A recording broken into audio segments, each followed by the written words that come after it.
Hello divas, dudes, and dolls, I'm Caricature, and welcome back to my blooming, blossoming, and blue-eyed little review show, Very Slay, where we talk about the runway looks of each and every episode of RuPaul's Drag Race Season 16. I have to say, the runway this week is really strong, and I had a hard time picking some favorites. So our runway theme this week, I could buy myself flowers, clearly a floral theme. We've seen this theme before a few different times across the franchises over the years, but I think it always is a good runway. So of course, naturally, I can't wait to dive into this little glamorous garden this week. For anyone that is new to the channel, when I think a look is just middle of the road, just passable, fine, gets the job done, we give it an okay. If I personally really love it, we give it a slay. And if I think a look just really misses the mark, we give it an A. And that is all in efforts to find my weekly slay of the day, my favorite look from the episode, which will go into a post-crowning ranking video to determine my one true slay of the season, which I will then be making a full proper illustration of. And speaking of botanical looks this week, I'm finally getting around to finishing my Dragula Season 5 finale play-alongs. I'm almost done with my Filth runway.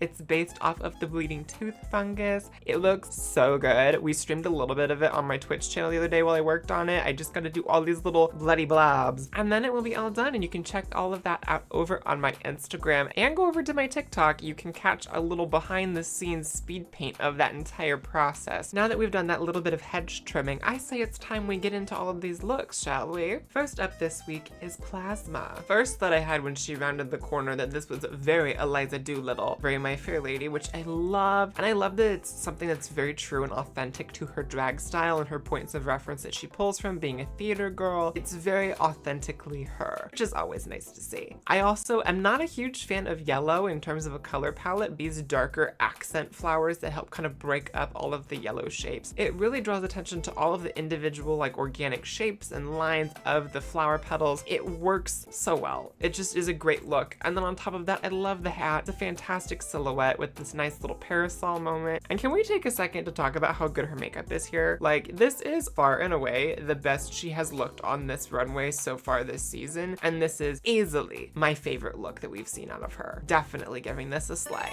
Up next is Safia Crystal, and once again, I have no idea how in the hell she packed this. This is so fantastic. This is giving me All-American Goddess creative presentation gown moment. The scale of this is so fantastic. I love the fact that the hair is structured and styled to look like a part of the flower as well. It's a really beautiful organic shape that is so clean. I cannot imagine that that wig was easy to pack and ship safely. The real star of this look though, on top of how incredible she looks in this gown, is the detail work on the back of this gown. The sculptural nature of this is just so cool. This is a look that I'm going to be looking out for who designed this so I can go follow them and like just obsess over their work, because holy moly, this is so good.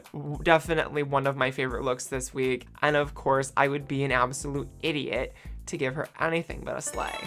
Up next is Morphine Love Dion. For me, the best part of this look is the wig. It really has that 1960s Woodstock hippie vibe to it. I really like that she's incorporated plants and the flowers into the wig as well. It has this really natural organic vibe to it. It is also kind of giving me junior high art teacher, which is pretty fun. But I think ultimately Morphine's biggest detriment is the fact that she had to go after Safia and Plasma, who both had incredibly strong looks this week, and she just really missed the mark comparatively because this is such a small scale look. It's a really simple design, it's a really simple silhouette. Gorgeous color palette on her though. I do wish the sleeves were lined though with just like a matte color. Had they been lined with just a flat orange or even a pastel yellow, I think I would have liked this look a little bit more. It's fine, it's just okay.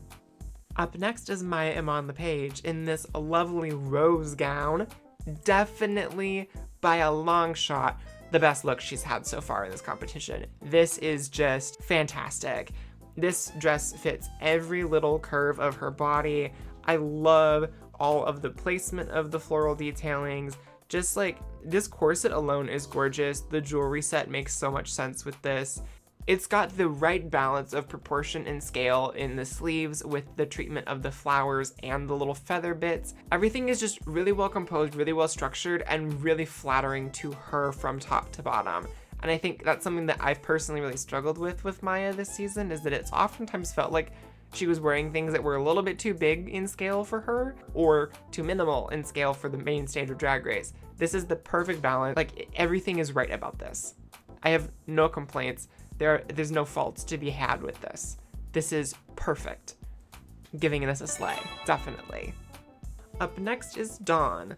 And I'm kind of torn on this. I like it. I think the makeup is really cool. I like what she did with the front part of the hair.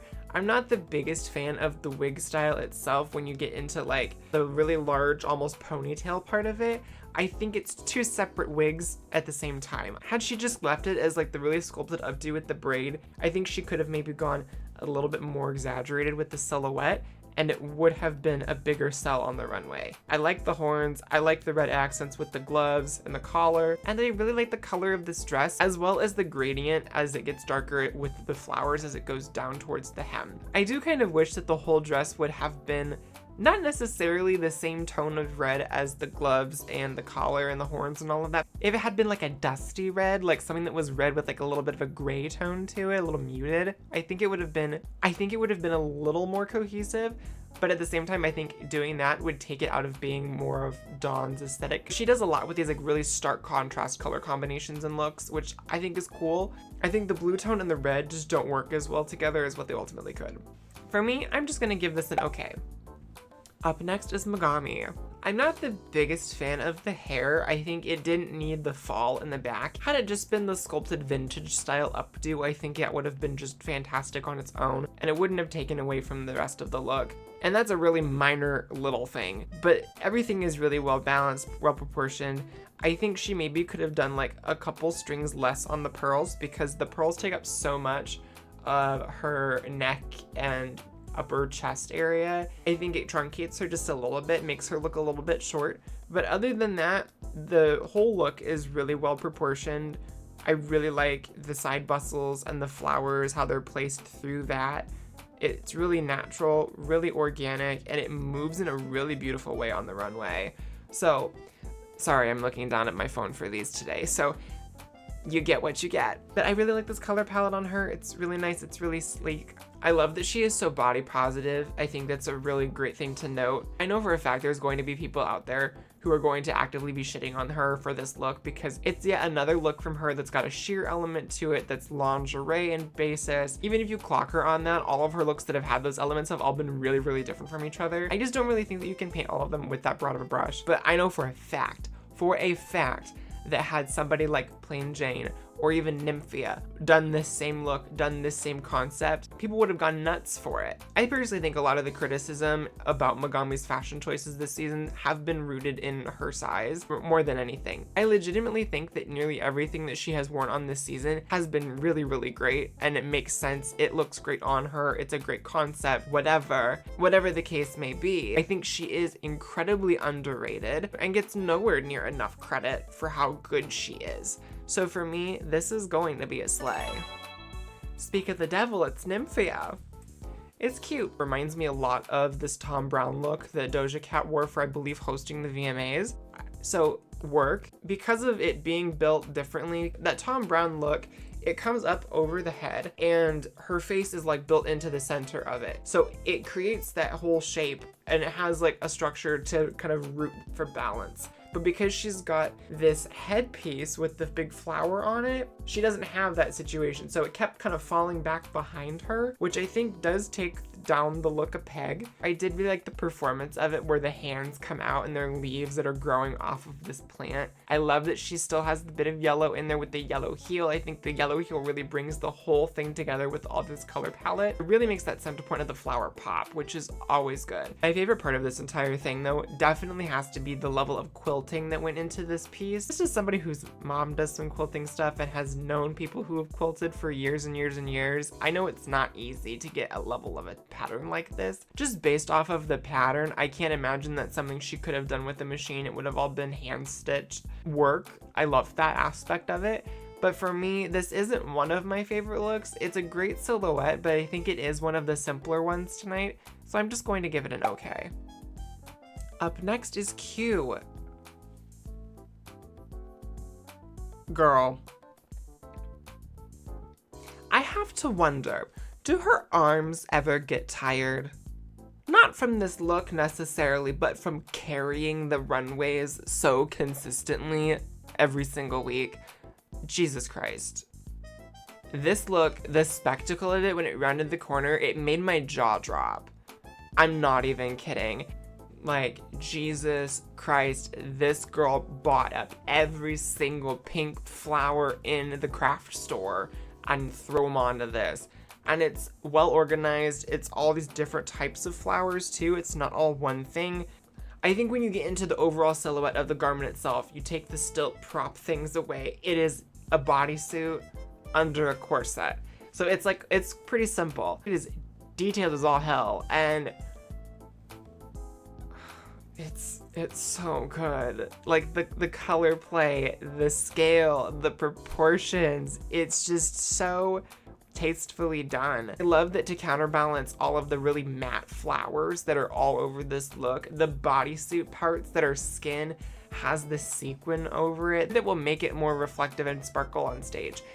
I'm sure she either made this or she had a hand in designing it, but I cannot imagine how long it took to make this. This is incredible. Also, props to her for having a heelless heel to go with this whole look. And the fact that we got 2 looks in one day that has the stilt arm thingies that we got from both Q and La Grande Dame in UK versus the World, which that review will be coming out on Tuesday for all interested parties. So just, it's so good. It's so good. But yeah, the fact that we got 2 of them blows my mind just a little bit, like just in terms of the timing of all of that. Absolutely, without a doubt, 1,000,000 times over, I have to give this a slay. Up next is Plain Jane with this little Rapunzel moment. It's cute. I actually really like the hair. It's a really pretty hairstyle on her, and I really like the silhouette of this dress. But I think she suffers in the same way that Morphine does, because in terms of the lineup, she gets put after this like really large scale, incredibly detailed, high concept look. And she's in a look that is comparatively quite basic. It's still quite detailed and it's still nice. It flows really nicely on the runway. This hair is gorgeous with all the floral treatment throughout the braid, but the scale of the dress is so small comparatively that I think it just kind of takes it down a bit, even though I know the focus is on the hair.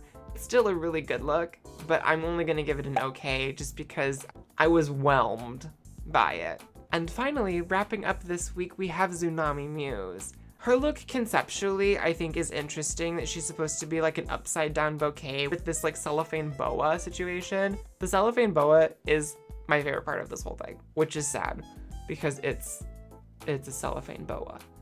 The hair choice is not my favorite. I think it looks great on her, but for this look, I don't know if that's what I would have gone with. I either wish that she would have done a full updo or she would have just had the braids down and then not had this like half up, half down situation. Even if she had done just an updo out of the braids, and it was like all quite intricate and woven together, and then it had flowers kind of structured throughout it, I think it would have brought the flower element in just a little bit more, because there's not a lot of it in this garment comparatively. Like even Morphine had flowers in the hair. I like the shoes. I love all these colors on her. The biggest issue for me with this look is that the skirt, it moves in a really beautiful way. However, I think it needed just like one more tier of that ruffle. Had she had another tier of the ruffle, it would have added more of that flower color to it. And I think ultimately it would have created a more dynamic piece on the runway. I'm just going to give her an okay this week.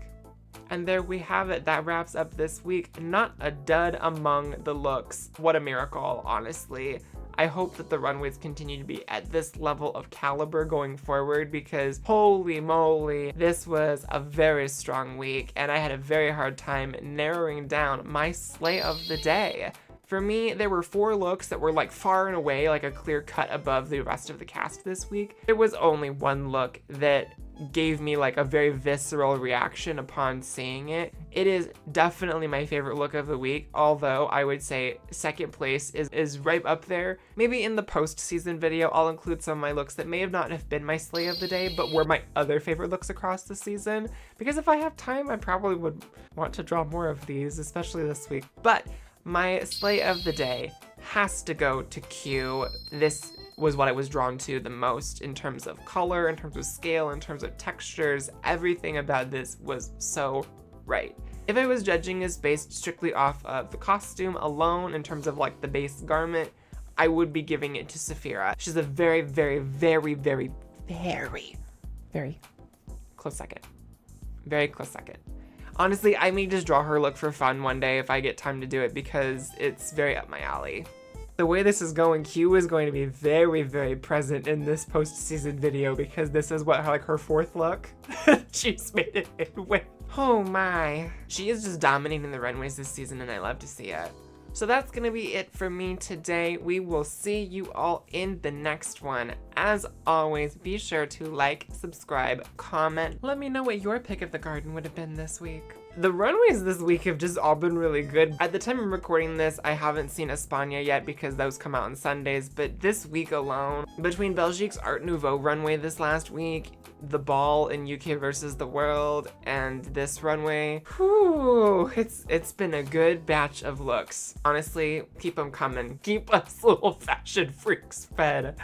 So we will see you all in the next one, which will be likely Wednesday. We've still got more videos coming basically every day for the foreseeable future, so get into it. We've got 4 seasons of Drag Race all going on simultaneously. We've got this Persona 3 Reload playthrough going on in between all of that. I also have to say thank you to all of the new subs. I was getting a little worried for a while because people were unsubscribing due to the Persona stuff because it's not the Drag Race stuff, it's not what they were here for, which is fine, free to do that. But for a second I had thought that I'd like killed any momentum I was building up, but this last week has shown me that I haven't, so I'm very excited by that and I can't. So I'm very happy about that. I'm very happy to be continuing to grow. We are 180 subscribers away from that first metric, and literally just a few days ago we hit 500 watch hours on YouTube, and we are already like just about at 550 just with the last couple of videos that have come up for the Drag Race stuff. So please keep supporting the content. I appreciate it so, so much. And until the next one, be sure to go out there and stay kind, stay queer, and make sure that your day is very slay.